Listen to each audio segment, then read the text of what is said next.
Hey y'all, welcome back. My name is Sarah and I make videos about movies, running an online store. I have a vintage shop called Hey Red Shop. Links will be in the description below. But today I want to talk about an indie fave of mine, Crawl. I've been looking at some of my favorite films that come out around this time of year. Summer themed, beach themed, but of course horror themed, because you may not know, you may be new to the channel, horror is my favorite genre. A lot of like shark attack movies, survival movies, on the deserted island, stranded on a yacht. This movie is set in Florida right before a hurricane is supposed to hit. And the story centers around a young woman. She's a swimmer on her university team, and she's just finished a swim meet, and her sister calls and asks about their father, who has been MIA all day, and she's concerned. So she decides to go to their dad's house and find out what's going on. The storm gets worse. People are alarmed, but not too alarmed.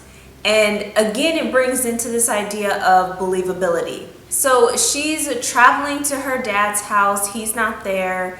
She decides to go and visit their childhood home, where she finds that he was working in the basement when he got attacked by an alligator and passed out. All of which is believable. And in her attempt to pull him out of the basement, she is attacked and then they're trapped in the basement. That's it and that's all. So you have these two main characters, a father and daughter, who have a strained relationship at this point, and that's all we need. We don't need the alligators to be, genetically enhanced or the result of some kind of genetic experiment. We don't need that. Alligators are terrifying on their own by being alligators. And the environmental circumstances that bring them together are also very likely. There's always Florida is hit by hurricanes multiple times a year, every single year. The idea that a sudden surge of water would wash alligators into a suburban neighborhood is not totally unbelievable. It is their fight for survival that takes precedence throughout the course of the movie.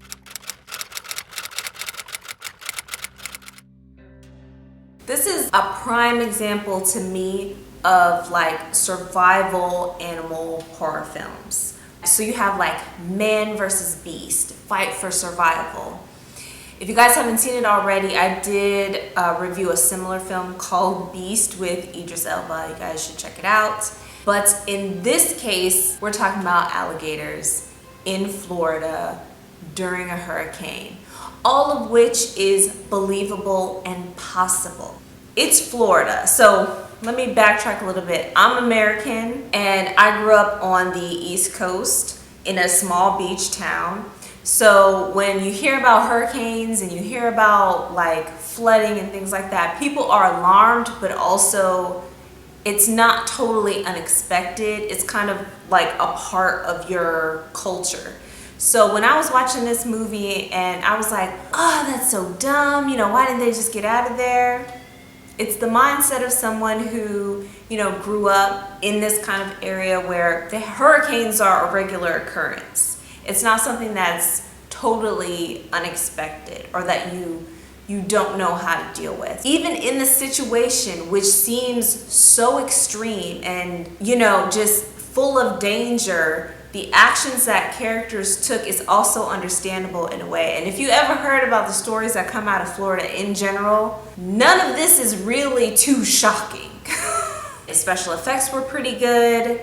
There were a lot of twists and turns and unexpected events, even though we only have 3 different settings, her at the pool, her traveling to her dad's condo, her on the road, and then being in this house. That becomes their whole world as they struggle to survive and to find a way to get through, reaching out to someone for help, trying to figure out a way out of the basement. All these different realistic scenarios. I thought it was really well done. I think it's a really good movie. I highly recommend you all check it out. You know, I have a soft spot for like animal survival horror movies because it's usually in a location or an environment that is very foreign to me, and it is interesting to see the types of shenanigans that people get themselves into. Like the movie Beast, technically, you know, them getting attacked by that lion was an accident. I don't know if you guys have seen that movie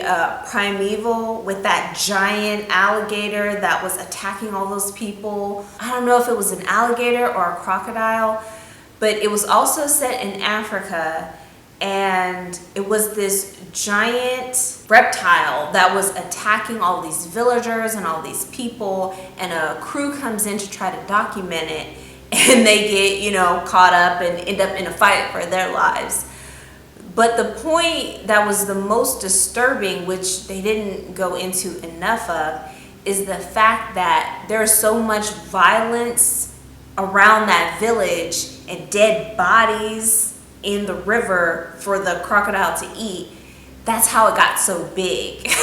That right there, that factoid, I really felt like they should have emphasized that, because that is the most disturbing thing out of everything. Not that this was like a man-eater, but the fact that in the story there's so much violence going on and like corruption in the local government that there's just so much food for it to eat, and there are no other natural predators in the area. So stuff like this, where we're just keeping it very simple, father and daughter trying to survive, obstacles and challenges that come their way that feel very natural and flow into the story.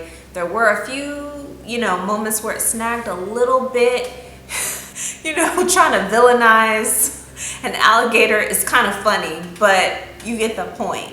You know, you do what you have to do to survive. I highly recommend you all check it out. I would give it a 4 out of 5. It is in my collection. The main character may not be someone you know, but you identify with her in this moment as her and her father are trying to survive. Her dad may not be somebody that you're familiar with, or may have a different personality, but he shows enough personality that you feel like you could easily identify with him too. If you're into, you know, like animal horror survival films, that should be on your watch list. So thank you all for spending your time here with me. I really appreciate it, and I'll see you all next time.